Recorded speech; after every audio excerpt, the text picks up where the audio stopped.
Hello, everyone, and welcome to episode 9 of Viltrumics, an Invincible Podcast here on the Aspect Network. I'm one of your hosts, BreAnna Romero, and joining me to discuss the latest and greatest in the world of Invincible is Negan Fu. Negan, how are you doing? It's been a day just in that nothing that extraordinary happened. So just kind of until right now, obviously. Yeah, Um, this is the highlight. So kind of a slow day, slow weekend, but not too bad overall. How are you? I'm good. I'm kind of tired, but I know with this chat we're about to have, my energy will probably go up. I hope Um, so. it's been a long day. But overall I'm pretty good. The weather has been nice in LA. Yeah. That's good. Yeah, it's been getting a little warmer here in New York as well, which is nice. Um, Excited for summer for once. I know I have no clue what New York summer. Like I couldn't even Right. tell you what that feels like. Like how Mm. hot does it get there? Well, I couldn't tell you what it feels like either. Do you But know? I did go like in 2018 during the summer, but it's just been a minute. But I'm pretty sure it gets pretty hot. Like we're still getting temperatures in like the 50s, which is cool, but I think June, July, August, like it's just like a big concrete jungle that it probably traps so much heat in. That's the thing is that's what I was thinking of. I was like, I just can't imagine like hotness in Yeah, a city just surrounded by buildings. right. I'm a little worried, but I'm excited. Like Excited. here in the valley, like it gets hotter in the valley than it does in like places like downtown LA, like Right. in the valley. So I don't Hmm. know, it'll be my first summer here too. So Yeah, it's can't wait exciting. to talk about that when the time comes. It's Yeah. When does summer officially start? Like what's that day? Well, it used to be whenever school was over, but now I don't really know. I just kind of early June is like kind of roughly. But isn't it weird that we're like already coming up on summer again? Like Yeah. I It's feel like, weird that we're almost, not to age us and put yeah, our information out there in the world, but we're almost a year graduated, which is, yeah, from high but school. yeah, from high school, from middle school, actually. Yeah. Uh, the first day of summer is June 20th. So Okay. Who decides that though? the hemispheres. I feel like June like 19th, 18th, like kind of summer to me, but I guess we'll see. I know it's tough realizing that like this is our first year without like a summer break. No. Well, for me. Yeah. Yeah. But I mean, it is true. Like, there's not really, it's just more of what we've kind of been doing since last summer, Yeah. um, which is so fun, so Yay. exciting. I love adult life. Yeah, it's good, that's for sure. Yeah, it's awesome. Never hard, never, No, no. yeah. Only fun being an adult. Hmm. My mental health is awesome all the time. Um, Um, Megan, did you get a haircut? No. no, dude, I haven't gotten a haircut since like January. Well, I just wanted to say your hair looks nice today. It Oh, like really? looks shiny. Thank you. I think Good it's way. just the ring light I got set up. Well, say thank. But I do need to get it cut because this is the longest in a long time that I haven't gotten it cut. And like it's really annoying on the sides. I think before summer I'll definitely get a little trim just so. doesn't trap so much heat. Yeah, I need to get a haircut too, but I don't want to pay LA prices, so Right. see when that Yeah, happens. makes sense. Yeah. Well, today we are continuing our rewatch of Invincible with episode 5 that actually hurt. Let's kick off this week's show by just jumping into our overall thoughts. Bree, I'll start with you. What were your takeaways from rewatching this episode? Yeah, this is a great episode. I kind of like forgot about it in a way. I just feel like there is some like really important things that happen, but also there's also just like some cool fights that go down in this episode. I just think it's a really well done episode. And we're introduced to a lot of new characters. So Mhm. it was a good watch. I actually watched it twice to really take everything in. Yeah. Yeah, I also watched it twice. Let me see. Yeah, there's quite a bit to talk about, honestly. I feel like this episode is maybe the most like exciting action since the end of episode 1. Um, some pretty cool characters that we get to see. Yeah, But well, and also I was just looking on IMDb before this, and it's rated a 9.1 out of 10 on IMDb, so it's the third highest rated episode of this season. So of season okay. after the finale and then the episode before the finale. So it's a popular one. Everyone's a big fan of this one. Yeah. I mean it's pretty exciting. It's pretty awesome. A ton of really fun moments. Mhm. Um Again, like on the rewatch of season 1, I think a lot of the smaller moments, just mainly with like Debbie and Nolan and Mark, like just because of all the context that is added, um, because we've seen 2 full seasons, like I get a lot of rewatch value out of that stuff, maybe Mhm. just as much, if not more so than like the actual fighting and stuff. Yeah. Um, I really like, again, like it's just so fun watching Nolan continue his like, oh, he's Omni-Man and he's an awesome father and husband, and this is just gonna be awesome superhero stuff for the rest of the show. Uh, I really like when he's training with Mark in space, and Mhm. Mark gets a text or a call from Amber, um, which how does that work in space? I don't know. I don't question it. Yeah, and just now I didn't question it till just this moment. But Omni-Man's like, I promise you, whatever's going on there, this is more important. But Mark, does his like teenage Yeah. complaining, and he's like, all right, just this one time. So it's just kind of a fun, like, you know, why can't this just be the vibe?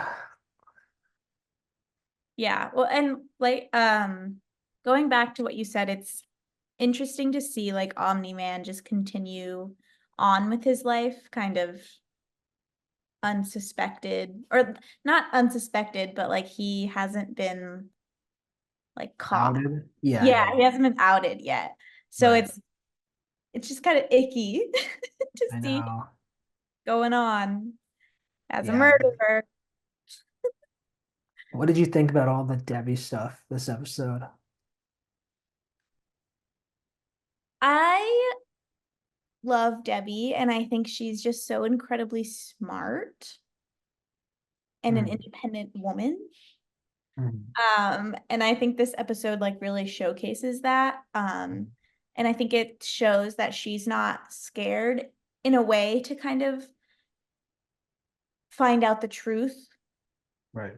Um, And she just like had a whole plan. And it's I love the sequence where she's like trying to find the suit. And she can't seem to find it anywhere, and you kind of see her give up for a second, but then she looks at the vent and she that's where Right. she finds it. And so I think she just kind of realizes what she has to do in these moments, and like she would rather like sacrifice her relationship with Omni-Man than like just continue living in a lie. Yeah. I mean, she's definitely very like once that the thought is like planted in her head by Damien Darkblood, like she has to at least look into it, Mhm. even though it's, her husband, um, which I think is just like just makes her such a good character, kind of almost acting against her like self-interest and Yeah, what, she's kind of disturbing her own peace. Um, not protecting her peace. yeah. Uh, but like she just has to do it. Yeah. Well, oh, I was gonna say Debbie has never done anything in any of the seasons where I've been like, why'd she do that? Or like, I don't like that she did that. Like Debbie is just a Yeah. consistent character that I'm like, go Debbie. Yeah. I think she really like grounds the world of Invincible, Hmm. probably more than any other character, mainly Yeah. just because she's just kind of like this like moral compass for Yeah. Mark, really. And um, I don't know. I don't really know what happens to her in the comics, but Oh, I'm scared. I know. I hope she's not like Spider-Man No Way Home, Oh my Aunt May, you know? But it could be like good like storytelling too to have that plot point at some God. point. But If Invincible ever died, I'd be like, I get it. Like he's a superhero. yeah, Like sometimes that happens. But if Debbie died, I'd be like, no, I know. Debbie She just deserves good stuff. does. Yeah. Good episode. Do you have any other favorite moments from this episode? Yeah, well, speaking of Debbie, I really like that small interaction where Nolan she's like on her phone, kind of starting to sleuth, and Nolan's like, "Hey, Debbie, like, what was the name of that?" I wrote it down. What was the name of that place in Bordeaux? The one with the chocolate pastry thingies? And then she like tells them, he's like, "Ah, that's what it is. Thanks." Like, what is he doing? Like, he's here on. I love how that we know he's here on his like Viltrumite mission, Yeah. but like, he's also just living life. So he's like, man, these chocolate pastries are really awesome. That's why he just loves Earth. Yeah, exactly. We've Mm. talked about this before. He Yeah. like we don't know what Viltrumites eat. He's getting all Oh, the I don't cookies know. down here on Earth. What would if the Viltrumites came down and they were like they talked to you and they were like, we'll reconsider our whole world domination plan if you like put us on to some good eats. What are like the top two or three items that you're gonna be like, you gotta try this? Oh my God. I feel like they would really like sushi. I really like sushi. Right. So I'd be like, well, for like, I just gotta show you my favorite food, which is Yeah. sushi. And not only does this food have carbs, but it also has protein with like raw fish. I just think they would like the taste. They give me like raw food vibes. Yeah. Yeah. You And just then hand them a fish, like a whole fish. and then um and then I'd have to give them like a sweet treat because Mm, like that's really what makes the world go round. yeah. What sweet treat, you ask? I don't know, probably just some like really good ice cream. We have some great ice cream spots here in LA. I Mm. could choose any of those and I'd be like, do you want, let's go. ice cream date. Yeah. Yeah, ice cream is cool. It, Our next podcast should just be like food, yeah, just meals and stuff. dissecting. McDonald's tier list of what they got. I fear I can't participate in that one. Just kidding. I mean, I've had a decent amount of McDonald's foods before I turned pescatarian. Yeah, that's true. What would you show them? What food would you give them? McDonald's? I mean, McDonald's breakfast is or chicken nuggets, pretty crazy. Um, I mean, I think like really good pizza is like such a like highbrow human delicacy. Um, I mean, I know the Viltrumites probably like they probably really like meat or like Yeah. red meat. I don't know. You could definitely put them on to like barbecue. Oh yeah, yeah. Um, they probably really enjoy something like that. Um, yeah, barbecue I'd probably pizza. like a seafood boil too, from like the south. Oh, I think like Southern comfort food. I mean, they might really enjoy it. Yeah, that'd get them. Mashed potatoes, meatloaf, green beans, gumbo. Yeah, no, Um, I think we could convince them not to kill us if we showed them some really good food. yeah, I think yeah, I think that's what Cecil and Mark should do is just show them how cool it is. Yeah, cook them a On feast Earth. Yeah, like the pilgrim. yeah, yeah, yeah, and then kill all of them. Yeah, Um, yeah, true like American patriotism. yeah, it's like the original Thanksgiving. Yeah, they're just much harder to kill. Yeah. Um, but I'm sure they'll figure it out. Um, but yeah, so Omni-Man looking into chocolates is, I think, just a fun He's kind of just like five. humanizing moment. Yeah, he just wants his sweet treat. Yeah, exactly. Exactly. Hard at work all week, just Yeah. wants to kick back. Well, I know we have a lot to cover in this Mm. episode, so I think when we come back, we'll start talking about some of our favorite moments and really dive into those elements from this episode. So we'll be right back.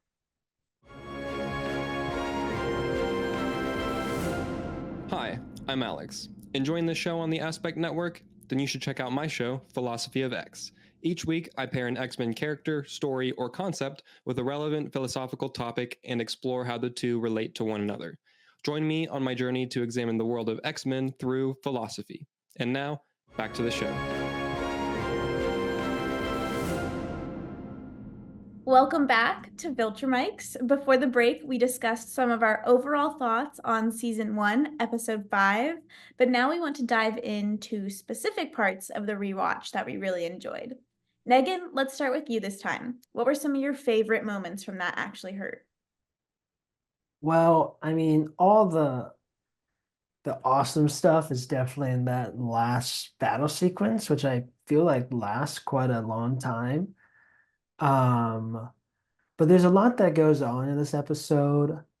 Um, I enjoy Robot being kind of a creepy dude and sneaking up on the Maulers. Um, I also enjoy Black Samson kind of going off on Rex and Monster Girl, telling them like that's not how they act in the field because it leads to innocent people dying. Mm-hmm. It's probably like for him such a I know they don't really explore his character that much because there's hundreds of characters, but I mean, he has an interesting position in that he used to be a guardian with Mm-hmm. like the heavy hitters, and now he's with a bunch of teenagers who are kind of just reckless and immature. So I just imagine that would really frustrate him. Yeah, I like him as a character. I don't think my dog likes him very much though. Yeah. But I mean, I think he's like a solid character. There's nothing about him that I'm like, ugh. You know who else is a solid character? Titan. This guy can I don't know, turns into rock. Yeah, what? Um, What do you think of that power? I mean, it's cool and useful in like kind of street level like crime and stuff, whether you're a criminal or you wanted to be a hero. Um, Obviously the power levels in the show are so extreme that he seems a little like a little weak compared to a lot of other characters. Um, but I feel like for his personal life and just kind of looking out for his daughter and Mm-hmm. it's a cool power that you're just like a tough guy that until someone teleports Battle Beast into the arena. Yeah. But mostly I mean, it's not bad. I wonder if it's like if he feels really heavy, like moving like that. Oh yeah. Huh. But he gets a lot of they explore his character a lot in this episode. Yeah. I think that's like one of my favorite moments of the episode is just like meeting Titan, who's voiced by Mahershala Ali, and just seeing like his life. And like when we're first introduced to him, we're like, oh, he kind of seems like a bad guy. But then Mhm. we learn about his situation and we're like, oh, like he's kind of just a bad guy given like the situation he's in. Right. Then we get to the end of the episode and I'm like, I don't really know who this guy is anymore. Yeah. I mean, he's definitely like Nolan. Yeah. Knows Mark. He's kind of sneaky. Yeah. I just like I had so much hope for him, I guess, in the beginning. Right. Like it's framed in a way that he's only doing this bad stuff to like help his family and to like earn money and to just like pay back his debt to Machine Head. Um, but then the end of the episode happens and then I'm just confused. I know, and we really don't we haven't really seen him since in any Oh, substantial way. So that's just yet another character that's kind of planted early, and then they'll give us more of that plot line when they do. yeah. Well, and like the thing is like he like yeah, he burned down some people's apartments, but then he also like helped them by like Mhm. giving them money afterwards. So it's Yeah.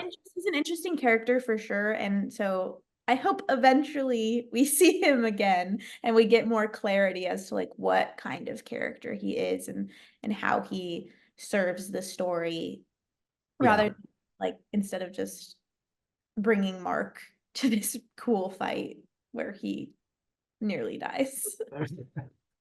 But yeah, But Titan, what do you think of him? yeah, I mean he's a cool character. Like I'm interested to see more of him just because um he's already decently nuanced. We just haven't seen that much of him, and I think exploring more of him, you could see that more. Um, I mean, I don't necessarily think he's a character that like has to come back. Based on kind of how we've seen the show unfold since, like if they forgot about the plot line or decided not to revisit it, I don't think it would. I think it still works like for this episode and for Mark's growth in this episode and this season, but Yeah. um I imagine we'll see more of him.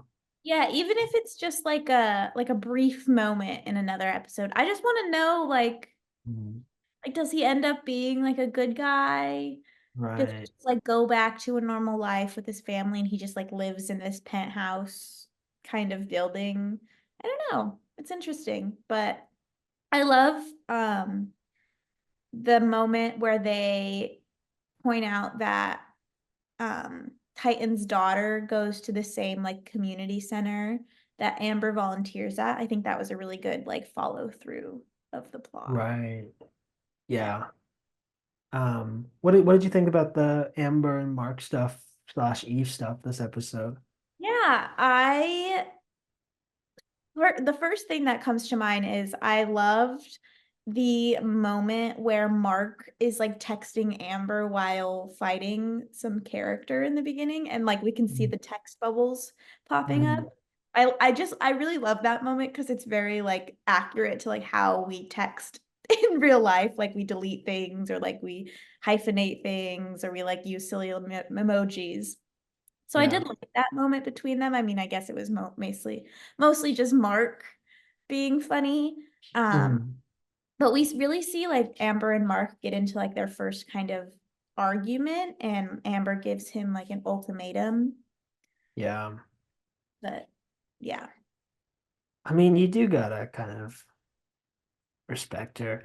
But I also think I know like fans gave her a lot of heat for like this season, but I think season two, I mean, I think the general consensus was that her character just gets a lot more, becomes maybe more likable because she's just a bit more chill with the whole superhero thing.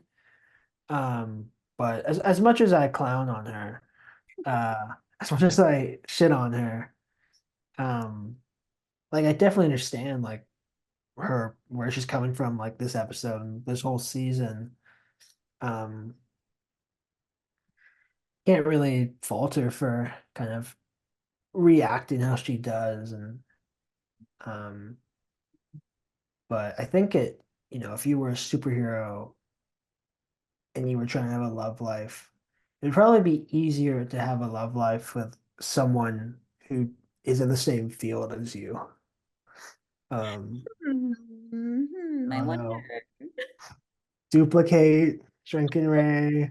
Um, Uh, yeah, it's like Proton E. cellular, like Yeah. something. Yeah, maybe Mark should look into that one. But Yeah. yeah.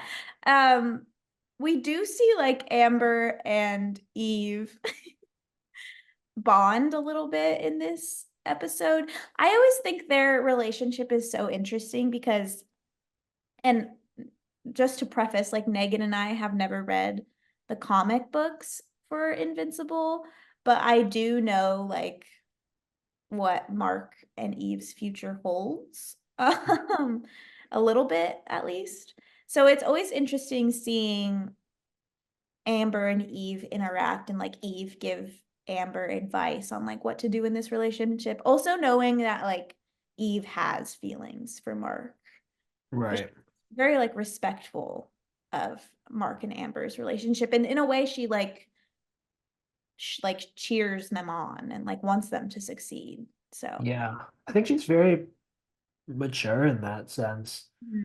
Um, I mean, yeah, at this point in her like relationship with Mark, I guess they haven't known each other for super long.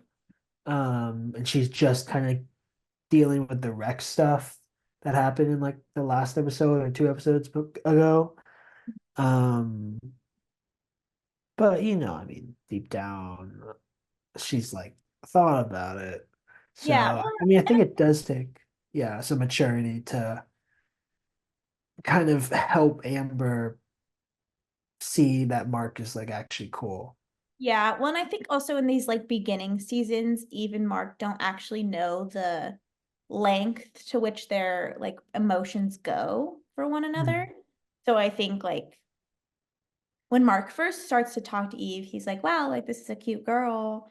She's also a superhero. But then he like meets Amber and he's like, oh, I like Amber. So I Mm. just don't think they know what's in their future yet.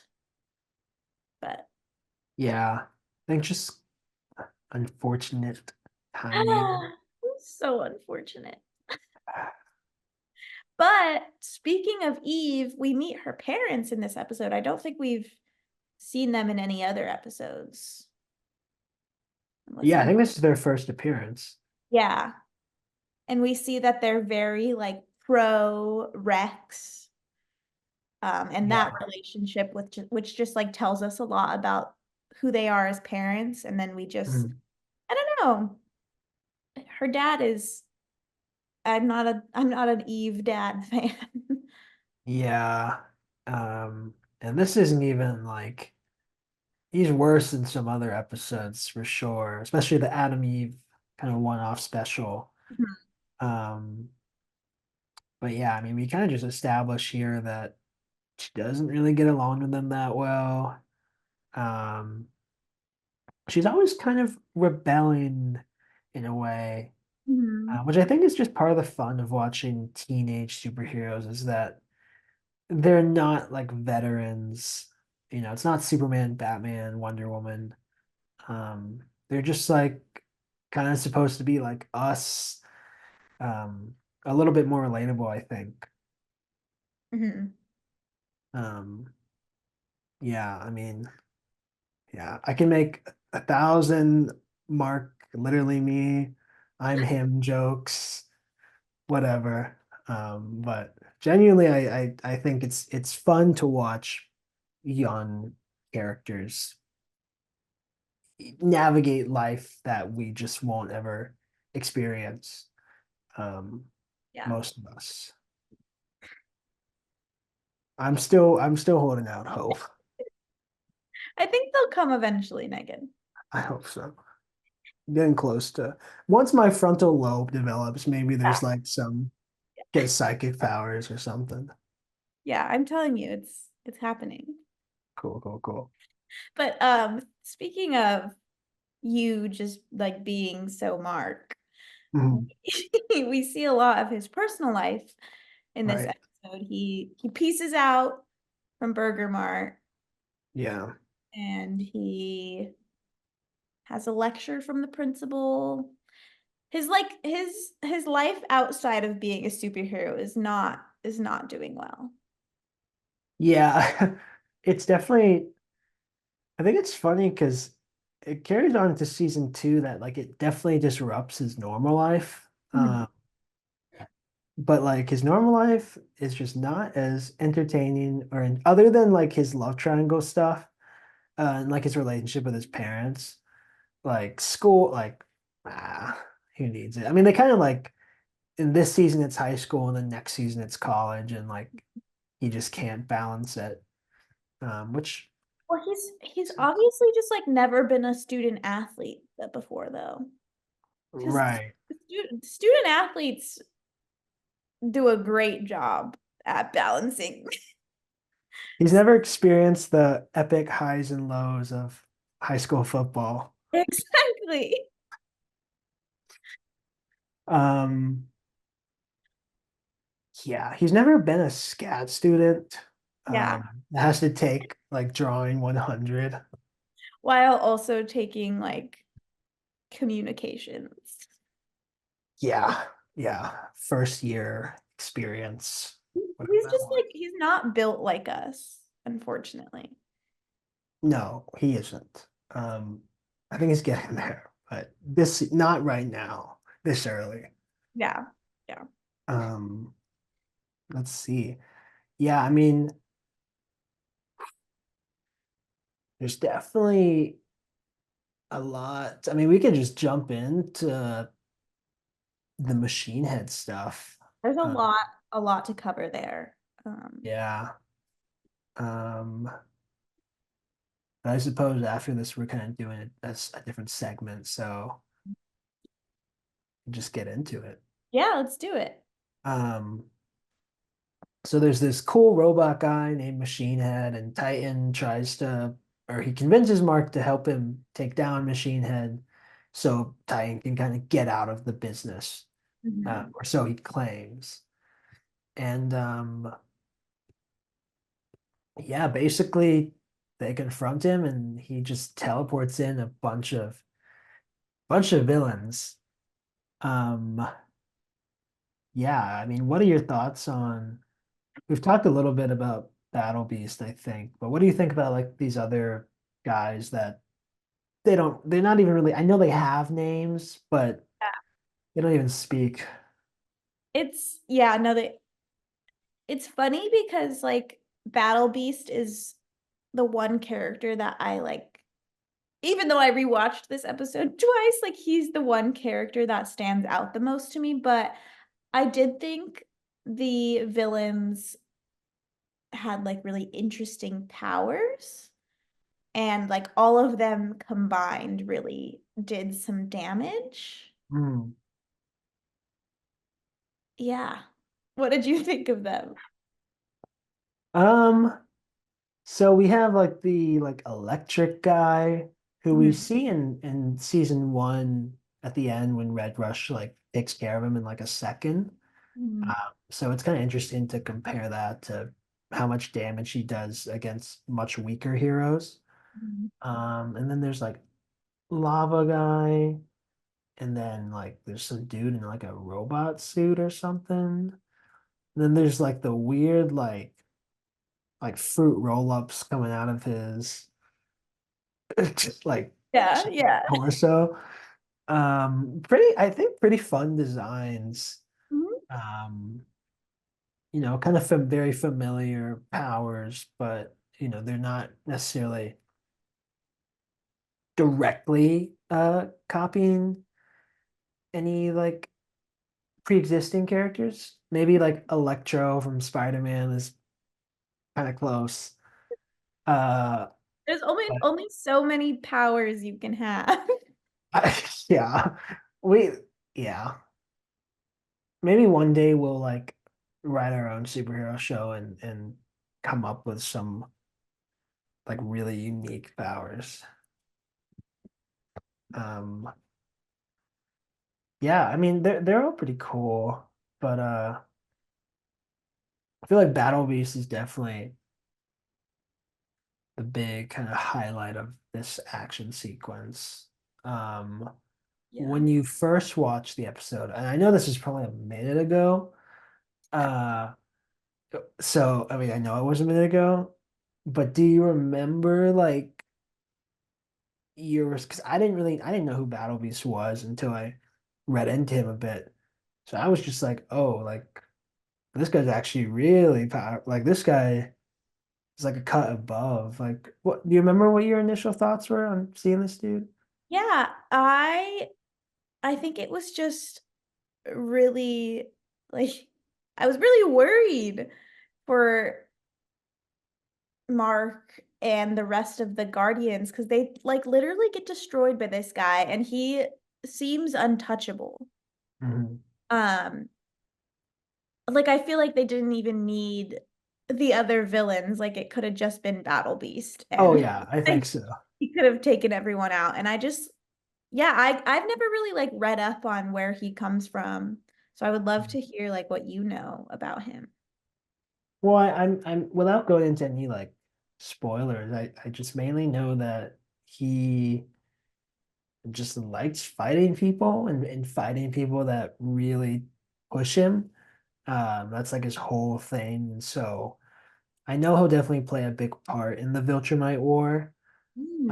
which I think is awesome. But I'm curious to see kind of before we get to him like fighting Viltrumites, like curious how they'll expand on his relationship with Mark or Omni-Man or Alan, all these other kind of big players and that will big play a part in the war. Um, because obviously in this episode, it's just a pretty quick. He's not some complex character or anything. Like he's just kind of built different, and that's the big takeaway. Yeah, it's interesting because at one point he says he was promised this world offered worthy opponents. Mm, Well, I like, what world does he come from? I know. How You do you know? think he would have fared? I mean, he might have just won because I'm pretty sure he's one of the strongest characters in the universe. Huh. But how do you think this fight would have gone down if it was like the OG Guardians that helped instead of the kind of the new class? Do the OG Guardians have Omni-Man or no? Ooh, I'm gonna say no because he Okay. could have helped, but he Yeah. was up there watching. I Yeah, know, which is weird. We'll talk about that after I yeah, answer this question. yes, Um, I don't know. I think the thing with that separates the old Guardians and the new Guardians is that the old Guardians have had practice at doing this. Like they right. have their team dynamics down. They Mhm. probably knew like we're just kind of prepared for what this fight would have been. I just think the new Guardians are very unprepared and they haven't like been in fights like these before, that they just like really, really got destroyed. I think the old Guardians definitely would have taken some hits, but I don't think they would have failed as miserably as the new Guardians did. Yeah, yeah. I mean, I think they could have easily taken the other goons. Yeah. Um, but Battleby should be interesting. Like even like if they could all like try and attack him at once, like what that fight would look like. Mhm. Um, yeah, I don't know. He doesn't seem to be as like quick as Nolan. Yeah. He just he can only move so fast. Like he just Right. has 2 feet. Like he can't fly or anything. Yeah, yeah. So, and like Darkwing could fly a little bit. I think. I don't know. He Yes. he rides on like his hoverboard. Yeah, whatever he does. Like Darkwing would try and jump attack him from the sky, and it wouldn't work. Omni-Man can fly. Red Rush is just fast and can like sneak up on him. I just like the old Guardians versus the new Guardians also like the old Guardians just have like really great powers that all complement each other. Yeah. I always feel like the new Guardians are like trying to find like how like Monster Girl can help duplicate and we see a little bit of that because they do celebrate a win in the beginning of the episode, but it's not like they kind of just won. They didn't wear I don't know. They're just very not they don't have a good team dynamic.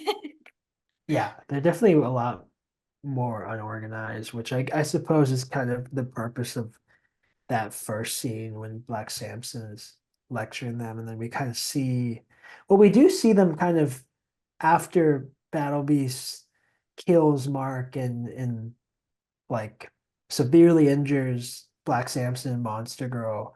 Yeah. We see them like really like pull their shit together, um, Yeah. and Yeah. kind of deal with the rest of them. Yeah. Robot gets triggered when he sees Yes. Monster Girl get destroyed. So Yeah. it's He like is a weird dude.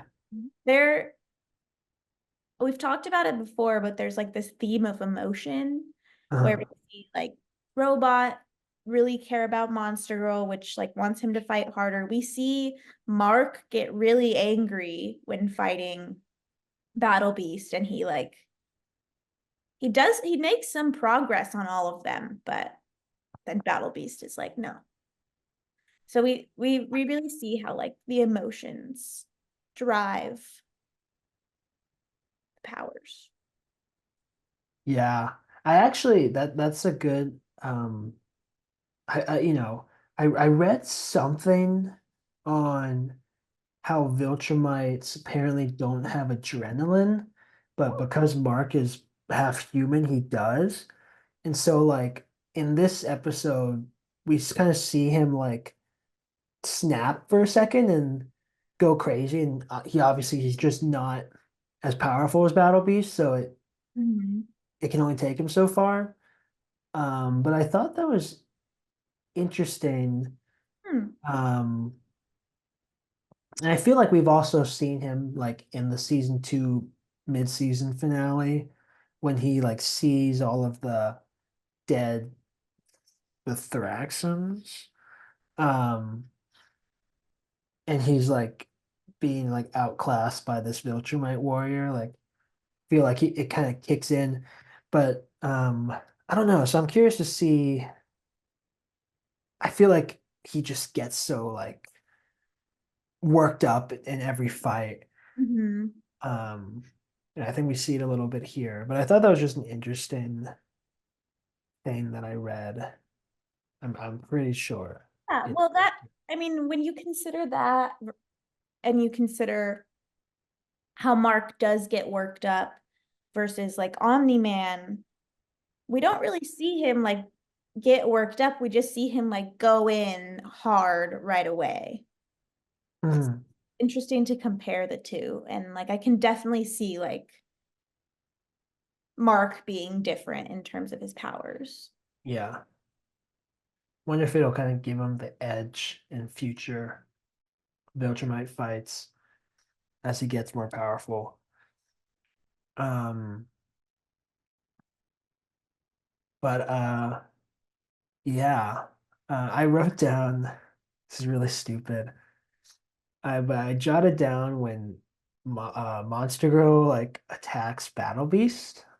It reminded me of in Avengers Infinity War when the Hulk attacks Thanos and like gets some punches in, and then like immediately just gets clapped. Yeah. Um, just because the dude is such a, even though they're like similar size, the guy's just a better, he's more experienced fighter.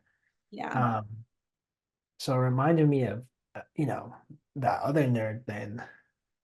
Um, Actually, I don't know what you're talking about. oh, it was like this movie that dropped like a few years ago. I feel like an indie film. Yeah, yeah, it might have been like A24 or something. Yeah, Um, I it's see. cool. I recommend it. Um, Check it out. yeah. I want to say, just let me say, no. There's this moment, I don't know if you noticed it, when the Guardians kind of get their second wind, Rex throws out these alphabet letters. Hmm. You see that? Hmm. That was cool. And then I like looked into it more, and apparently he turned the alphabet into little explosions because they're fridge magnets, so they can like stick to Right. people. Right. It's like I was like, why is he throwing alphabet letters? But it's because they're like magnets. So he just like Right. I don't know. I thought that was like a really interesting Doesn't little he throw him on the metal guy? yeah. Okay, yeah. It is cool. It's kind of a cool, like quirky thing. Mhm. Uh, like almost like again, like feels like it would a teenage superhero would do something like that. Yeah. It's kind of just fun. But anyway, um, Battle Beast dips out because there's no honor in killing insects. Yeah. And I think, let's see. Yeah, Machine Head's basically double crossed by Isotope.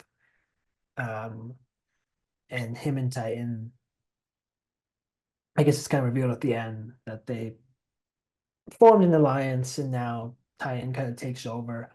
Um, and Cecil's team comes in and I guess resuscitates Mark. Although I guess we don't really see that payoff till the next episode, I think. But um, yeah, and then Titans kind of on top.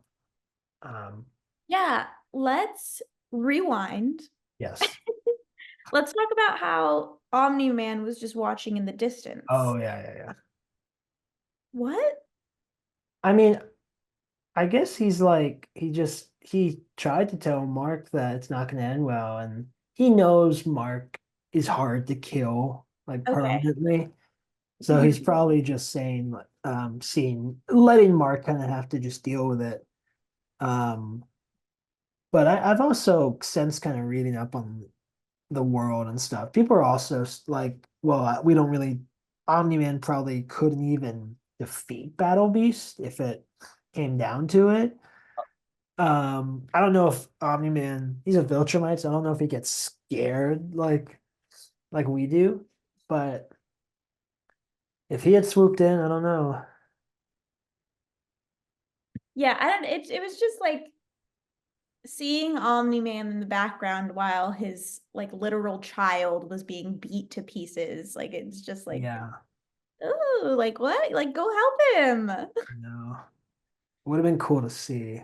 Yeah, I guess Omni-Man was just thinking like maybe this will teach Mark a lesson. Yeah, It's just a cruel way to teach right. someone a lesson. Considering he just teaches him another lesson in a couple episodes. So Yeah. Oh, Mark really just gets beaten up a lot. yeah. Um, that's why he's so awesome because he always comes back from it. Yes. Speaking of how you said that Omni-Man knows that like Mark is hard to like kill. Right. Talk about the post-credit scene with Donald. Oh yeah. Um, I guess we find out that Viltrumite cells are indestructible. Yeah. Um, yeah, that is a pretty. I kind of just forgot about this scene. Ew. Um, does this do we see this play out later, or has it not really been? I don't think so. I think maybe it was just like, I mean, maybe we'll see it play out, but maybe it was just like this tidbit of information. Right. I mean, I suppose it's like kind of just planting the seeds of well, one, Mark isn't dead. Like it's not enough it takes so much to actually kill them. Mm-hmm. Um, but also just kind of reminding us that Omni-Man is probably pretty hard to kill. Yeah, because well, we zoom out in the end and it's Mark Grayson's bloods and he's half of a Viltrumite. So Yeah. yeah. Yeah, it's a cool little post-credit scene. Very Um, but I think when we come back, we'll jump into a new segment where we do our own little fan cast of the Invincible universe in live action. So stick around. We'll be right back. You're watching Disney Channel.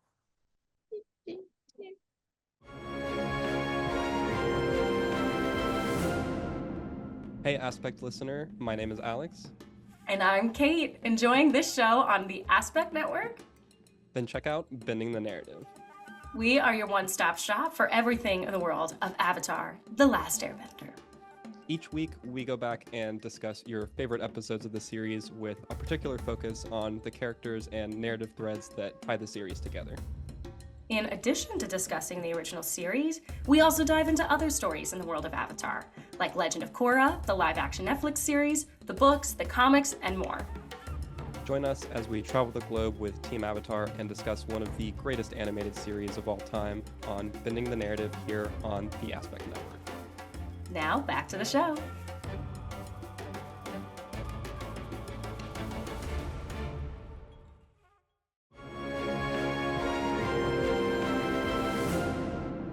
Welcome back to Viltrumics. To wrap up this episode, we wanted to introduce a new segment where we cast the characters of Invincible in live action.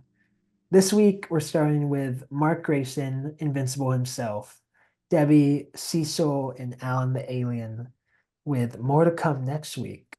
So, Bree, you're the resident casting director on the show, so I'll start with you, and feel free to share any of your own personal background with our audience.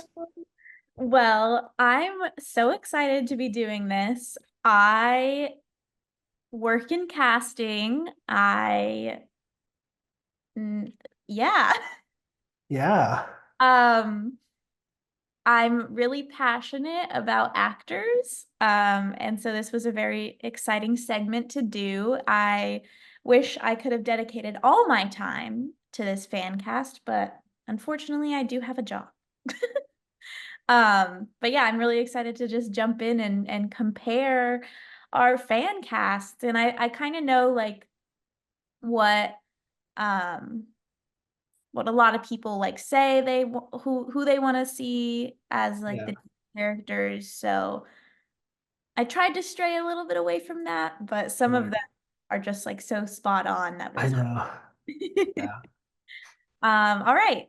So for Mark Grayson / Invincible, I went in a different direction, I think, than a lot of people go. A lot of people Okay. like Ryan Potter as Yeah. an idea for Invincible or Mark Grayson. In my opinion, I think he's a great, fantastic actor.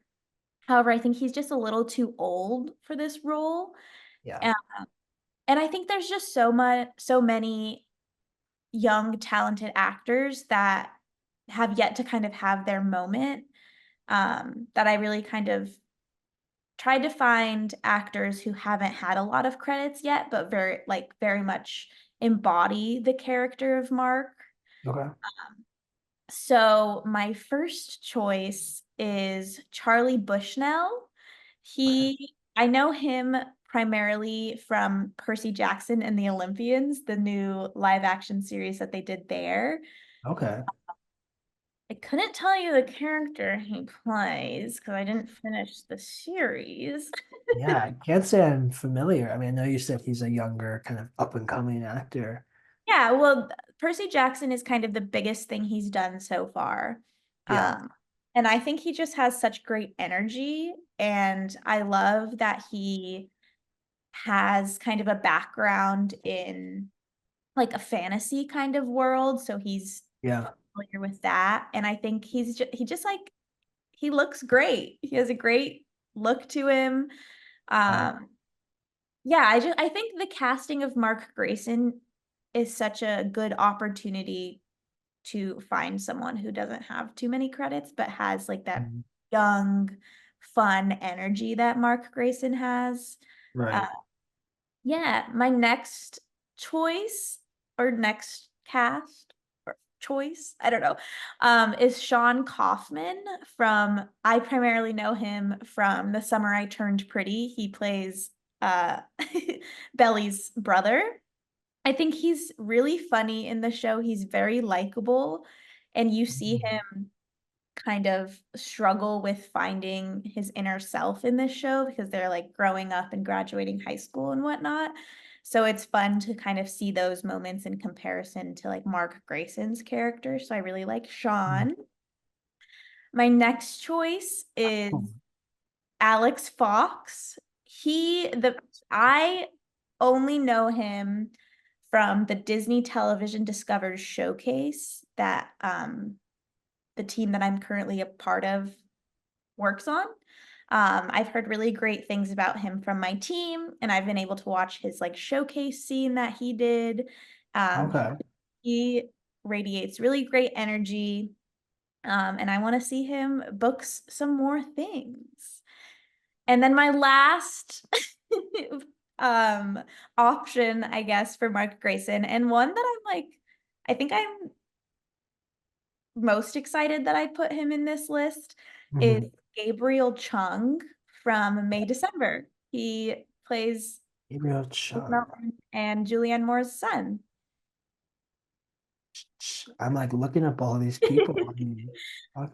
I mean, Oh, okay. we don't see a ton of him in May December, but he has a really sweet moment with Charles Melton when they go on the roof and get high Yeah. together. Yeah.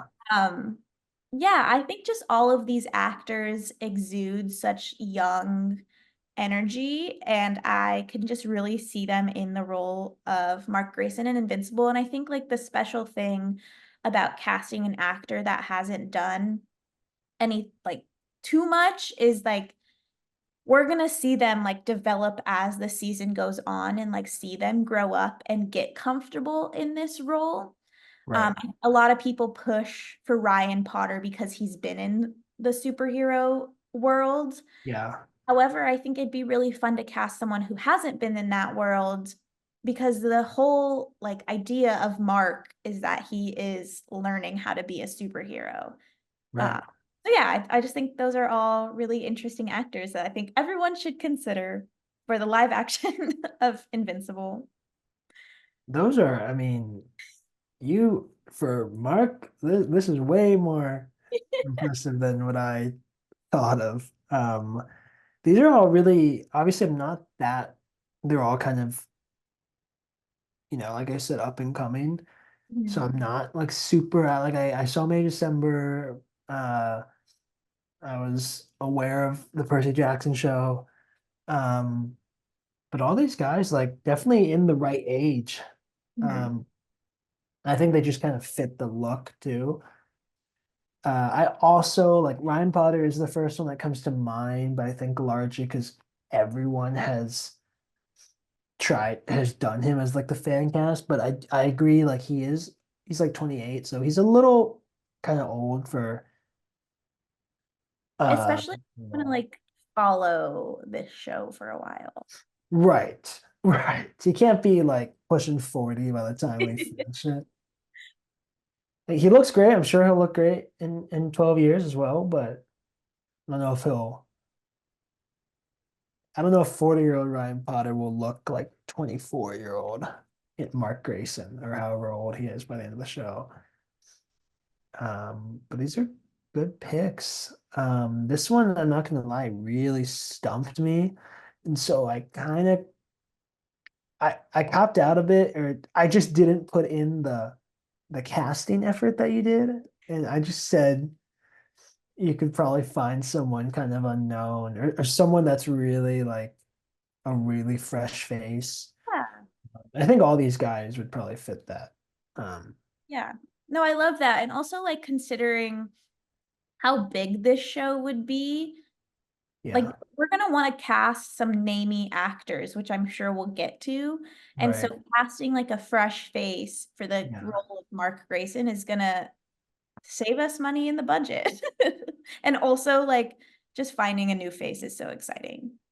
Yeah, it's kind of like a Stranger Things where you can kind of cast these fresh young stars and it'll kind of boost them but then you can get people watching with like Winona Ryder and kind of some other more established actors for the adult characters.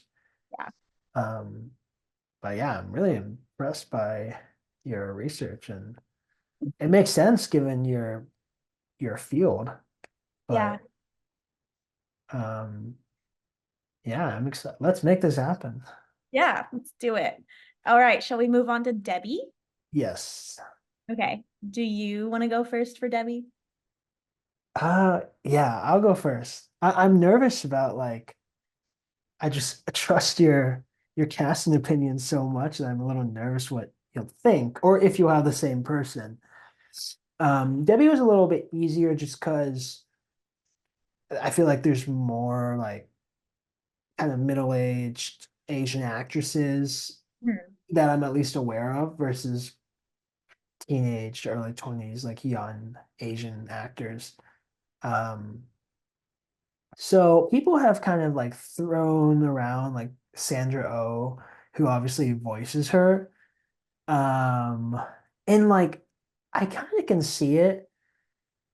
I went with someone who I think is a little bit younger, but still kind of early middle age, and that Hmm. is Hone Chow, Oh my God, yeah. who most recently was Oscar nominated for her work in The Whale, which is really what made her. Once I thought of her, I was like, oh yeah, I think that's it. Because I think she has in that movie such a she plays like this kind of worn out character so well. Mhm. Um, and she's only like I think she's only early 40s, so like I feel like realistically Debbie might be mid to late 40s given Mhm. Mark's age. Mhm. Um, but I think she could easily play someone who's maybe a little older. Mhm. Um, so it was really her role in The Whale that made it click for me when I thought of her. I mean, I've seen her in The Menu, and that's a very Yeah. different role. But who did you pick? Yeah, no, I love that choice. She really blew me away in The Whale and The Menu. And I Mm, think especially because like we both saw those at Film Fest, so seeing yeah, those in such close concession to one another, right. like really impressed me and really showed me her range. So I think that's a really, really great choice. And just like seeing her interviews, like she's just like a warm person. So I could definitely see her in that role. I have three actors Okay. that one of them is of course Sandra Oh.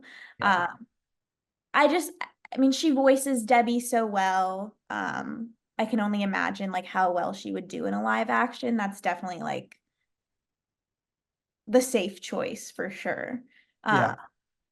My next choice is Jackie Chung. She's also from The Summer I Turned Pretty. That's what I primarily know her from. She Ooh, okay. also has that warm energy that I think Debbie would have, but also like the ability to switch up when needed and kind of like fight for her family. Mm, So I think I just love her. I want to see her cast in more things to see like where her range is at.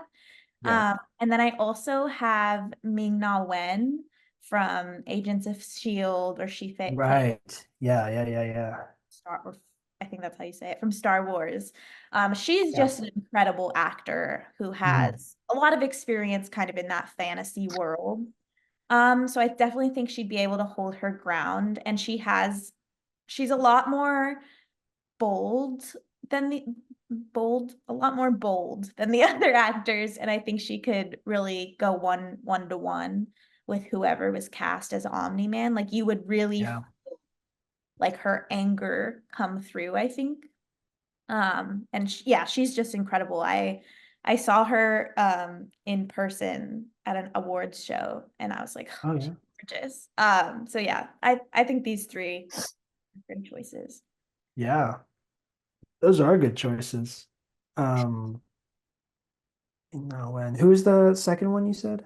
Jackie Chung. Okay, right, right, right. Yeah. Who was your like top choice out of those three? I'd have to go with Sandra Oh. Okay. I know everyone says her, and I know she Yeah. voices Debbie, but I just think like I've I haven't personally watched her in a ton of things. I mean I saw her in Grey's Anatomy. I watched all those seasons, but just like I just know her like scope of work. Yeah. She's kind of maternal. Yeah. Yeah. And she also like has that like energy to her, like the ability to like snap on someone and like put them in their place. Um, Yeah. yeah, I think all three of these women like have that motherly energy to them, but also like some like badass energy to them. Yeah. Awesome. Those are great picks. Thanks. I think your Hong Chow pick is also really good. Yeah, I was kind of hyped tonight. Remembered the whale. And I was like, oh yeah, like she kind of even looks like Debbie. Mhm. Um, but why don't we move on to Cecil? I think this is an interesting one to cast. Yeah. I only have one person again, but who did do you want to start this time? Yeah, I have three again. Okay. One of them is a popular choice. Okay. It's another one of them is kind of like a wild card choice. Mhm. So I'll start with the popular choice, which is Ed Harris. Yeah, right. he just looks like him. Like He does. literally is Cecil. I'm not Yeah.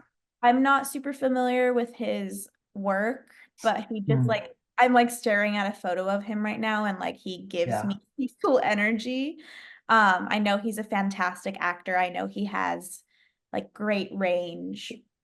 So I think he's like a good choice that everyone kind of sees him for this role. My next choice is Bob Odenkirk.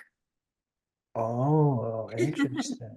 Um, yeah, I just think both Ed and Bob have like this this energy that they could like run shit and like they won't like take shit from anybody. Like they know they're in charge and Mhm. they know like what's right for everybody and they also have the ability to kind of like mask any emotion. Yeah. And then my third kind of crazy choice is J.K. Simmons. I'm Okay. not sure how well this would work as he does Yeah. have such a distinctive voice that you'd be like, Yeah. wait, Yeah. is that Omni-Man? Um, but I just like his face, his energy again. Like I think that would be really fun. Yeah, I love the guy. He Yeah. dominates the screen whenever he's on the screen. And I Yeah, it think that's does. something that Cecil has. You just kind of Mhm. listen to Cecil. Like I Yeah. know sometimes the teens are like, Cecil, you're wrong, and Debbie's like, Cecil, you're wrong, but I don't know. Those are my choices. Those are good. I think Bob Odenkirk especially is really interesting. I'm a big Better Call Saul fan, and Breaking Bad, of course.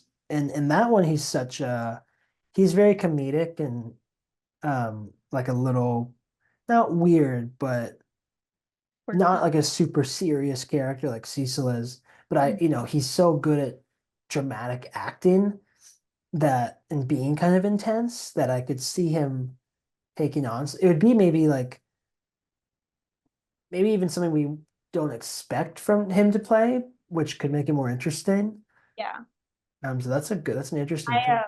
I saw Bob Odenkirk at my local Gelson's one time. That was cool. Okay, I'm excited to hear your Cecil pick. So I thought about it for a little bit, and I see that I also consider the Ed Harris because I know people have thrown that out because he does kind of look like him, but I think Ed Harris is kind of old now, whereas I think Cecil, even though he has like white hair, like I get more like he's in his like 40s, maybe Oh, 50s. He okay. reads a little bit like not young, but like more in the middle age to older middle age than like 65, like not like retirement age yet.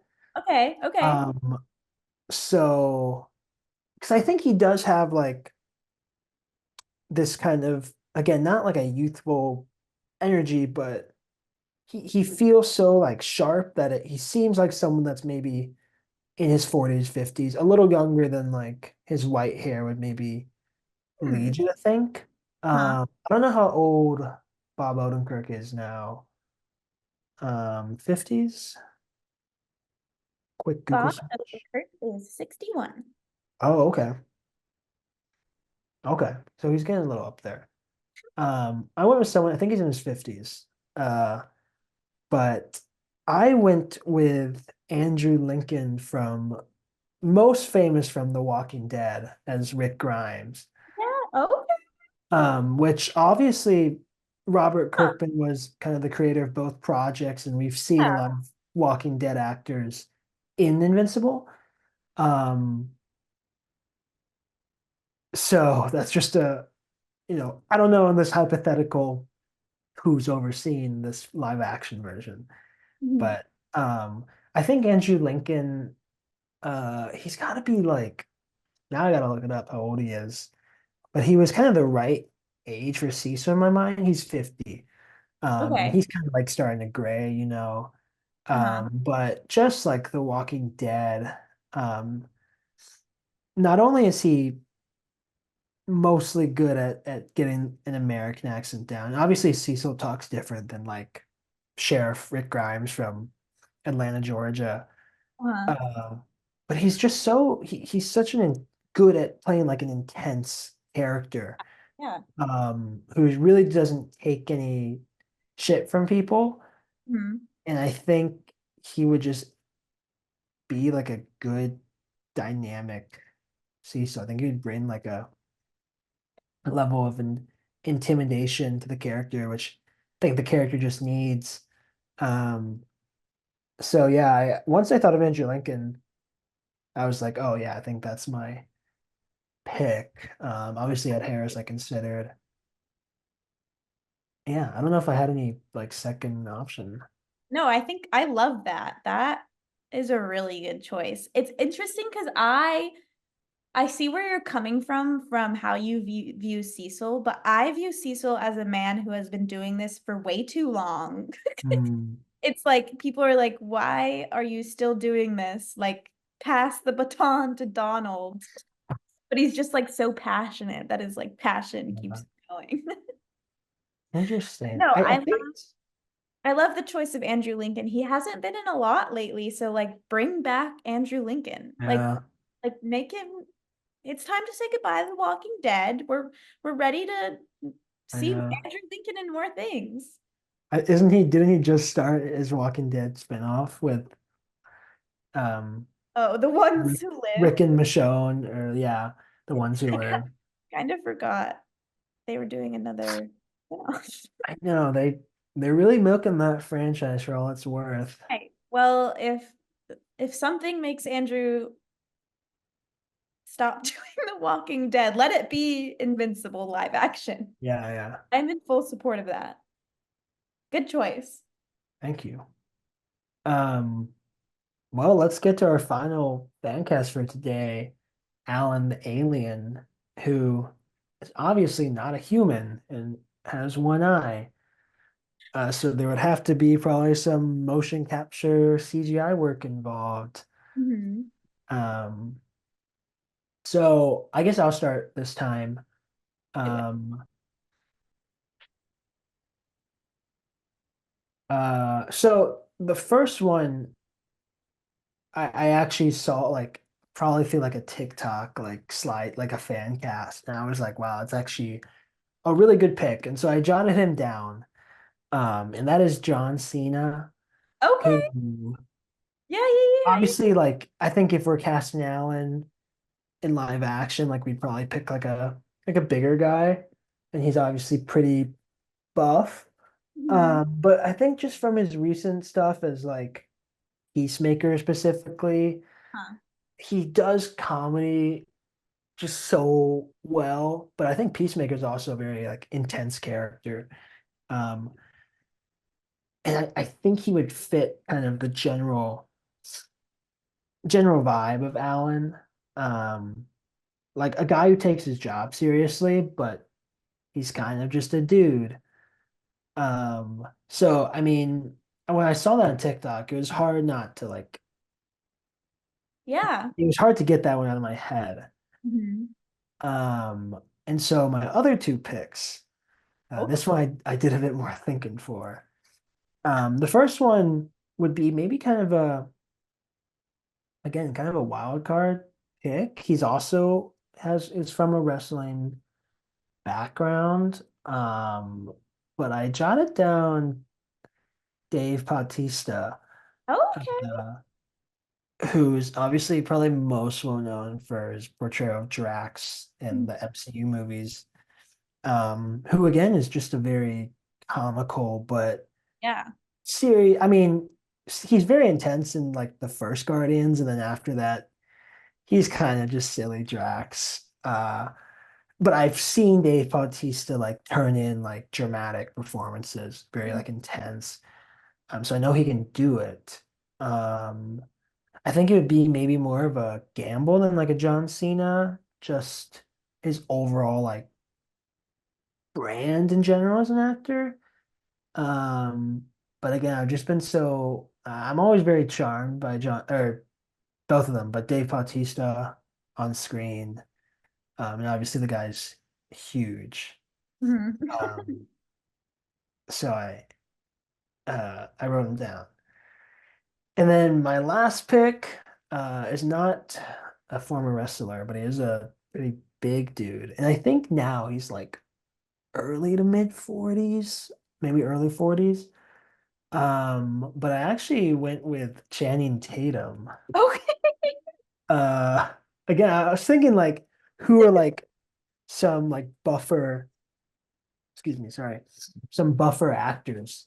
Um, so of course Channing Tatum has just kind of always been like a big guy, but also someone who has always kind of done like comedies and like funny work. Obviously, like in the 21 Jump Street movies.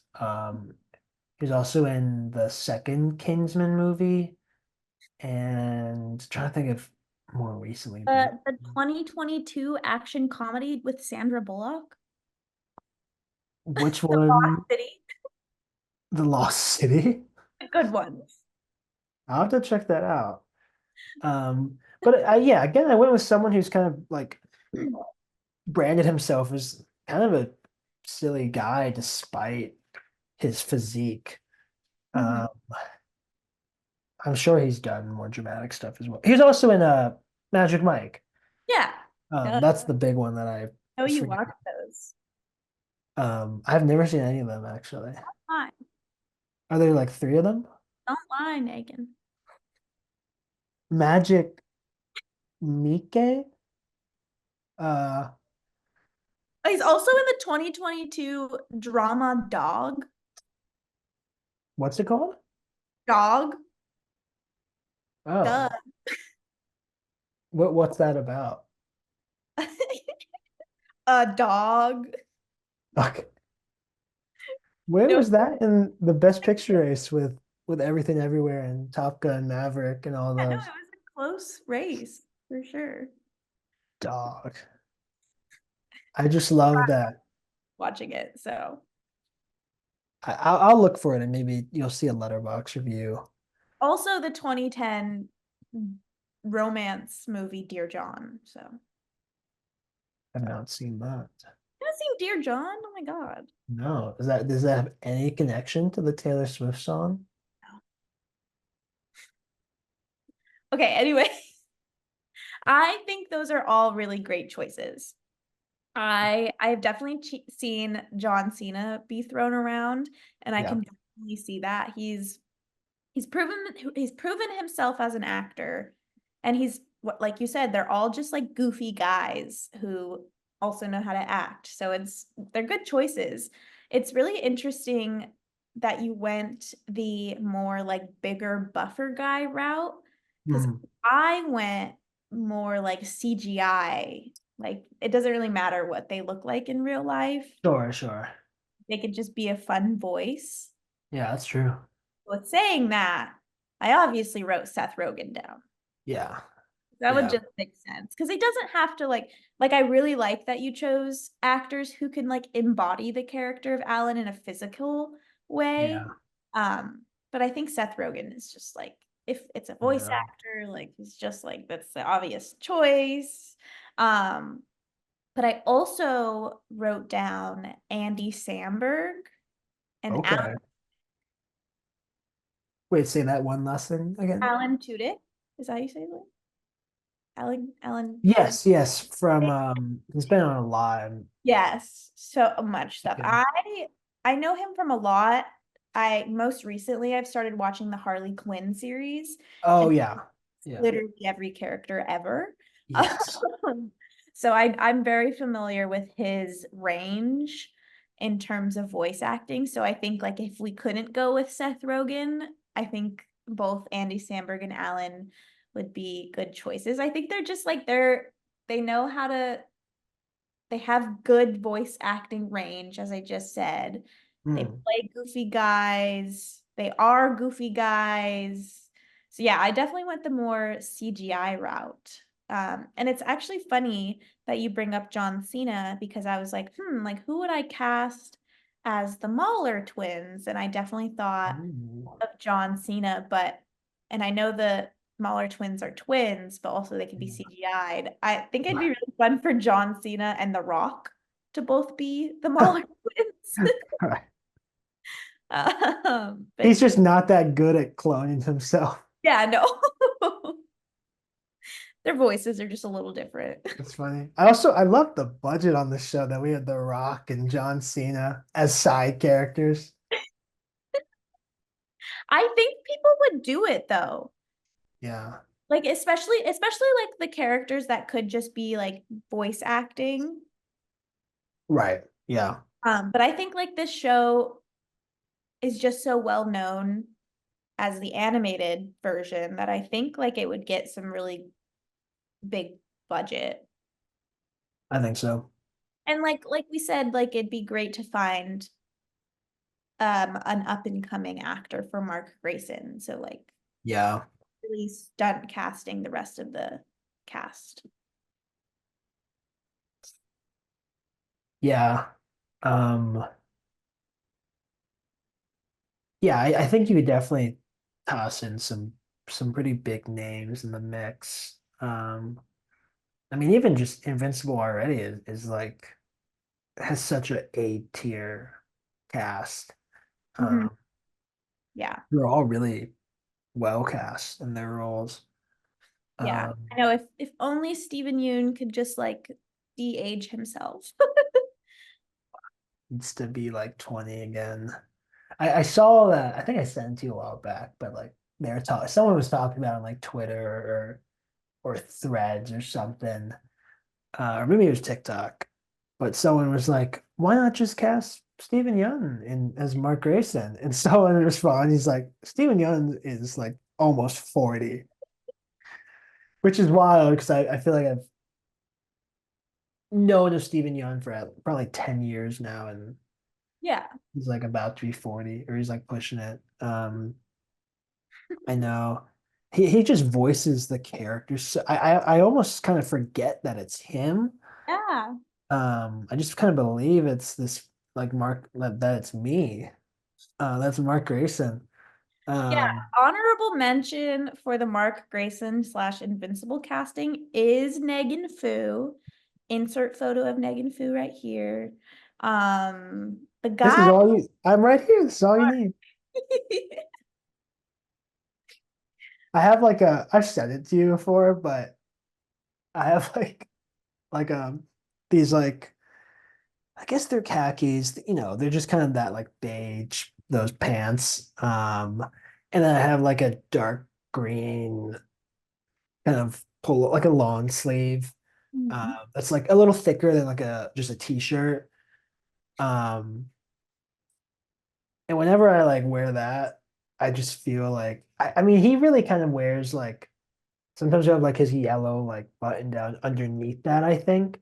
Yeah. Maybe for this Halloween, I'll be super lazy and dress not as Invincible, but just Mark Grayson. Yeah. Um, What's no Adam? one will get it. Well, maybe fans of the show could be like, oh, like I see what you're going for. It's not a What bad idea. what does Adam eat? Oh, okay. She wears like she has like that yellow shirt she wears. I think it's like a greenish, right? Like a light lime green, and then she has like a denim jacket or something. Yeah. I love a good denim. Oh, she has like a variety. It's a yellow shirt. Oh, I guess it could be debatable, green or yellow. I mean, I suppose they all kind of wear a couple outfits. Yeah. It's not like Scooby-Doo where it's always the same thing. Yeah, it's just a little bit more realistic. Yeah, it's a little more effort put into it. Before we wrap up, I want to hear really quickly, what are your thoughts on like making a live action Invincible? Um, I think I was actually probably back in December or maybe February, uh, Time's listening up. to like another Invincible podcast, probably like in preparation for us doing this one. And they talked briefly about like, people always are like, oh, what would this be like in live action? And I think it is fun. Like I really enjoyed doing this fan cast just now, and next week we'll do a few more characters. Um, but I mean, I think superhero media in general is better suited for animation, just to like really go crazy with the fight scenes and the action. Not to say that it can't be done well in live action because it can, and it obviously is. It has been many times. But I think like as fun as it would be, it's kind of how I feel about the Last Airbender reboot. Is like other than like for fun and for money, like there's no real like artistic reason to take something that was made as like an animated property and then do it in live action. And like suddenly it's like a little cooler, a little better, even though it's like not because it's already kind of suited for animation. I think The Boys actually works better as a live action because it's so supposed to be in our world and like Yeah. it's not as like crazy action heavy. It's more like grounded and just like gross and like seeing like a lot of genitalia explode, but live action like is Yeah. more icky and like it's a little cooler. Um, but I think Invincible just works best as a animated property. Yeah, I completely agree. Um, Shout out, go watch Bending the Narrative to hear them talk more about Yeah, Airbender. Uh, what is it called? Avatar. yeah, Avatar, The Last Airbender. I've definitely watched that show. Uh, anyways, no, I completely agree with you, Megan. I think yeah, live action would be cool, but I don't think it's necessary. Mhm. Um, yeah, it works so well in animation that it would be hard to match what how well the animation is done.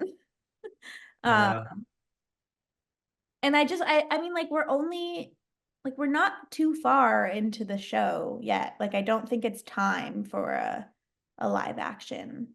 Like maybe in like 10 years we could do that, but I would like to like finish up this one first. yeah, yeah, definitely. Dress Um, be done. which may take the rest of the 2020s You know at what? That's least. okay. I'm having a good time with my animated show. Yeah, I'm enjoying it. Or we'll be like, yeah, we'll be like the show will take so long that we'll be like in our 40s doing this season 8. No, it'll take so long and then they'll make the live action one and you and I will have enough credits on our resumes that we'll just direct the live action Oh, yeah, together. that could be cool. Yeah. I suppose by then I'll be a little too old to star, but Maybe by then they'll have like de-aging. oh, it'll probably be so like much like the Irishman is like a whole thing, but like 2040, it'll be Yeah. like, well, instantly this is just I don't know. Well, AI will take over and we'll cast Michael Jackson and all these movies and just completely Audrey Hepburn will be back and it'll be crazy. Yeah. Um, That was fun. that was fun. Cool. Well, any last remarks, Megan? I don't think so. Next week we'll talk about our fan cast for Omni-Man, Adam Eve, Rex, and the Immortal. Some of those I'm still working on.